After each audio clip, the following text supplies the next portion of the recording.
नमस्कार दोस्तों, स्वागत है आप सभी का आपके अपने YouTube channel Shyam classes study में। साथियों, आज की इस वीडियो में उत्तर प्रदेश पुलिस परीक्षा 2023 में पूछे जाने वाले हिंदी के 37 अति महत्वपूर्ण प्रश्नों का प्रैक्टिस सेट लेकर के आया हूं, जो आने वाले उत्तर प्रदेश पुलिस परीक्षा 2023 के लिए अत्यंत महत्वपूर्ण प्रैक्टिस सेट है। तो साथियों, आज के इस प्रैक्टिस सेट को पूरा करिएगा। प्रैक्टिस सेट को पूरा करने के बाद आपको अपना स्कोर ईमानदारी के साथ कमेंट बॉक्स में शेयर करना और बताना है कि आपने हमारे इस प्रैक्टिस सेट में 37 में से कितने प्रश्न सही किए और ये प्रैक्टिस सेट आपको कैसा लगा। प्रैक्टिस सेट पसंद आए तो वीडियो को आप लाइक कर देना। चैनल को आपने अभी तक सब्सक्राइब नहीं किया हो तो चैनल को आप ज़रूर सब्सक्राइब कर लीजिएगा। तो सभी साथियों को मैं बता दूं कि आप किसी भी एग्ज़ाम की तैयारी कर लेना, जब तक आप प्रैक्टिस सेट नहीं लगाओगे तब तक आपको ये पता नहीं चल पाएगा कि आपकी तैयारी कैसी चल रही है। तो लगातार प्रैक्टिस सेट लगाते रहिएगा। प्रैक्टिस सेट के माध्यम से आप उत्तर प्रदेश पुलिस परीक्षा 2023 में अच्छा स्कोर करके आ पाओगे, ये मैं आपको बता देता हूँ। तो प्रैक्टिस सेट के लिए आप हमारे चैनल को सब्सक्राइब कर लीजिए, क्योंकि श्याम क्लास स्टडी यूट्यूब एक ऐसा चैनल जो आपको लगातार उत्तर प्रदेश पुलिस परीक्षा 2023 के अकॉर्डिंग प्रैक्टिस सेट करवा रहा है, जो सीधे सीधे प्रश्न आपको परीक्षा में देखने को मिलेंगे। तो इससे पहले मैं हिंदी के 277 प्रैक्टिस सेट अपलोड कर चुका। अभी तक आपने वो नहीं देखे तो सारे प्रैक्टिस सेट आपको प्ले लिस्ट में लाएंगे, वहाँ से जाकर के आप एक एक करके सभी प्रैक्टिस सेट लगा सकते हैं और अपनी तैयारी को धार दे सकते हैं। तो इन्हीं सब बातों को ध्यान में रखते हुए शुरू करते हैं आज का अपना हिंदी के 37 अति महत्वपूर्ण प्रश्नों का प्रैक्टिस सेट नंबर 278।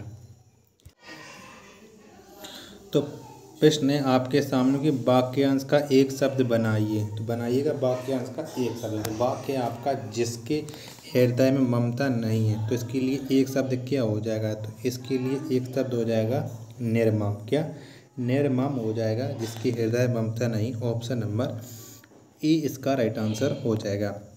निम्नलिखित में से कौन सा शब्द स्त्रीलिंग में प्रयुक्त होता है? तो इनमें से कौन सा शब्द है जो स्त्रीलिंग में प्रयुक्त होता है? तो मैं आपको बता चुका हूँ कि अच्छा और अच्छी लगाने से आपको स्त्रीलिंग और पुल्लिंग का आपको पता चलता है। तो अच्छी ऋतु, क्या अच्छी ऋतु ये एक स्त्रीलिंग शब्द है, तो ऑप्शन नंबर ए इसका राइट आंसर हो जाएगा। अगला प्रश्न है आपके सामने कि भुजंग का पर्यायवाची शब्द नहीं है, तो इनमें से कौन सा है जो भुजंग का पर्यायवाची नहीं है? तो गरुड़, गरुड़ ये भुजंग का पर्यायवाची नहीं है। ऑप्शन नंबर बी इसका राइट आंसर हो जाएगा।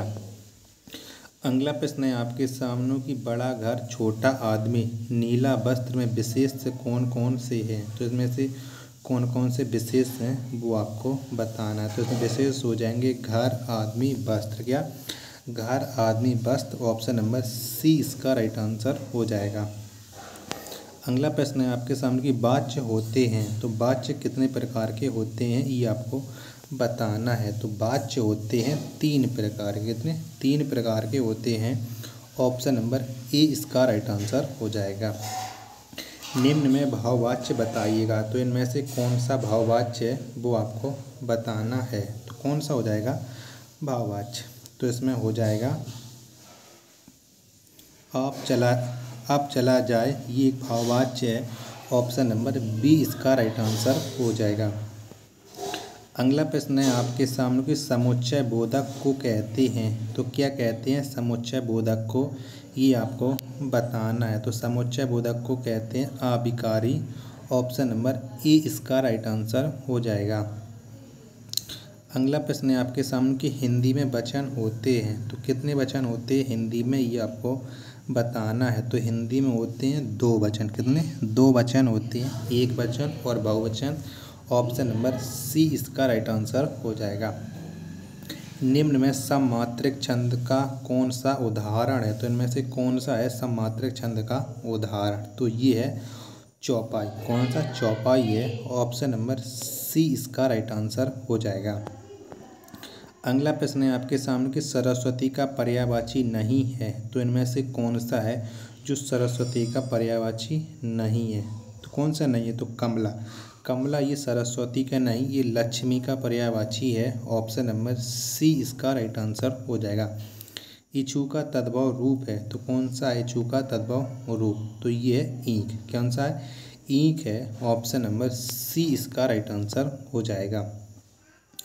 अगला प्रश्न है आपके सामने रेलगाड़ी शब्द है तो कैसा है रेलगाड़ी शब्द, ये आपको बताना है। तो रेलगाड़ी है ये एक संकर शब्द, कैसा, ये एक संकर शब्द है रेलगाड़ी।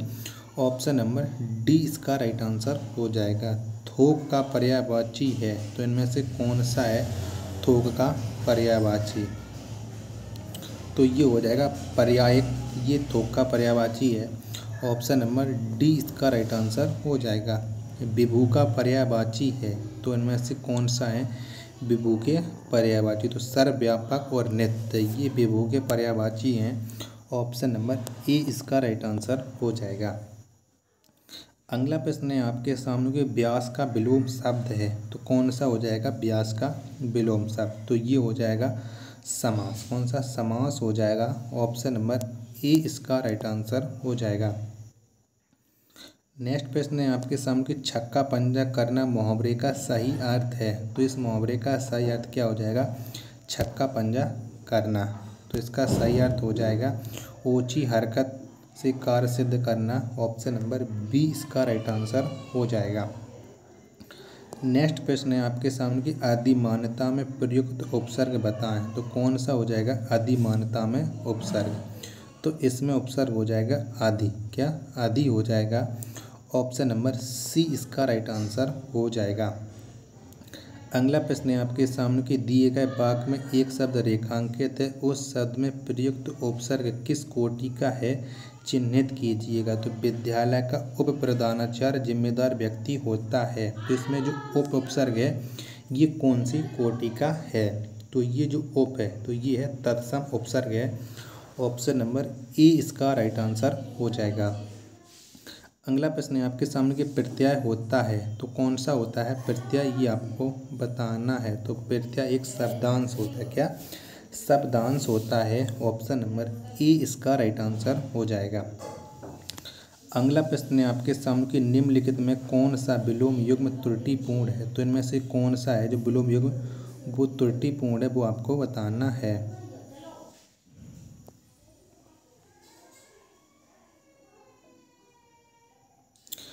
अपेक्षा उपेक्षा ये भी सही है, अग्रज अनुज ये भी सही है, आदान प्रदान ये भी सही है, उन्नत का अवनत होता है, अवगत नहीं होता अवनत होता है, तो ये गलत है। ऑप्शन नंबर सी इसका राइट आंसर हो जाएगा। प्रयोग के आधार पर शब्द भेद हैं तो कितने हैं प्रयोग के आधार पर शब्द के भेद, तो ये हैं दो, कितने दो हैं। ऑप्शन नंबर ए इसका राइट आंसर हो जाएगा। अगला प्रश्न है आपके सामने कि पनही शब्द का तत्सम रूप है तो इनमें से कौन सा है पनही शब्द का तत्सम रूप, तो ये उपान है, कौन उपान है पनही शब्द का तत्सम रूप। ऑप्शन नंबर डी इसका राइट आंसर हो जाएगा। उद्धान का शुद्ध वर्ण विच्छेद है तो इनमें से कौन सा हो जाएगा उद्धान का शुद्ध वर्ण विच्छेद, तो ये हो जाएगा ऑप्शन नंबर सी वाला, तो सी इसका राइट आंसर हो जाएगा।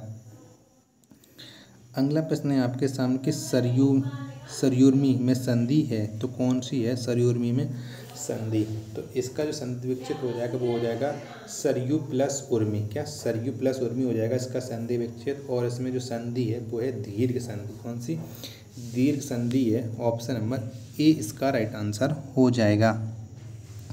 अगला प्रश्न है आपके सामने कि निम्न में से किस धातु से भाषा बनी है, तो कौन सी धातु से भाषा बनी है वो आपको बताना है। तो भाषा बनी ये बनी है भाष्य धातु से, किससे भाष्य धातु से। ऑप्शन नंबर बी इसका राइट आंसर हो जाएगा। धातुष्मा में प्रयुक्त संधि है तो कौन सी है धातुष्मा में संधि, ये आपको बताना है। तो इसमें संधि है दीर्घ संधि, कौन सी दीर्घ संधि है। ऑप्शन नंबर सी इसका राइट आंसर हो जाएगा। और धातुष्मा का जो संधि विच्छेद हो जाएगा वो हो जाएगा धातु प्लस ऊष्मा, क्या धातु प्लस ऊष्मा इसका संधि विच्छेद हो जाएगा। अगला प्रश्न है आपके सामने कि विशेषण और विशेष के योग से कौन सा समास बनता है, तो कौन सा समास बनता है विशेषण और विशेष के योग से, तो ये बनता है कर्मधारय समास, कौन सा कर्मधारय समास। ऑप्शन नंबर सी इसका राइट आंसर हो जाएगा।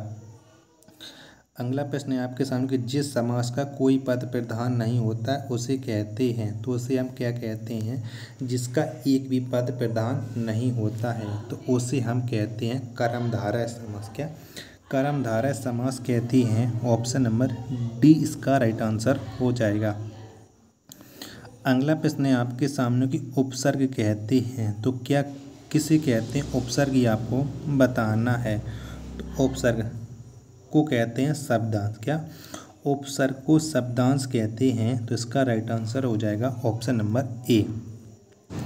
अगला प्रश्न है आपके सामने कि लिपि की आवश्यकता होती है तो कहाँ पर होती है लिपि की आवश्यकता, ये आपको बताना है। तो लिपि की आवश्यकता होती है भाषा लिखने में। किसमें? भाषा लिखने में लिपि की आवश्यकता होती है। ऑप्शन नंबर बी इसका राइट आंसर हो जाएगा। अगला प्रश्न है आपके सामने खड़ी बोली निकली है तो कहाँ से निकली है खड़ी बोली, ये आपको बताना है। तो खड़ी बोली निकली है पश्चिमी हिंदी से। किससे? पश्चिमी हिंदी से खड़ी बोली का जन्म हुआ है। तो इसका राइट आंसर हो जाएगा option number B.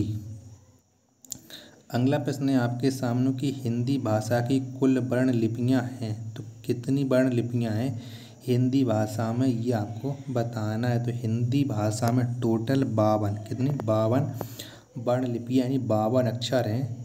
Option number C इसका राइट आंसर हो जाएगा। तो प्रैक्टिस सेट समाप्त हो जाएगा। तो अब आपको बताने कि आपने हमारे इन हिंदी के अति महत्वपूर्ण प्रश्नों में से कितने प्रश्न सही किए और ये प्रैक्टिस सेट आपको कैसा लगा। प्रैक्टिस सेट पसंद आया हो तो वीडियो को आप लाइक कर देना।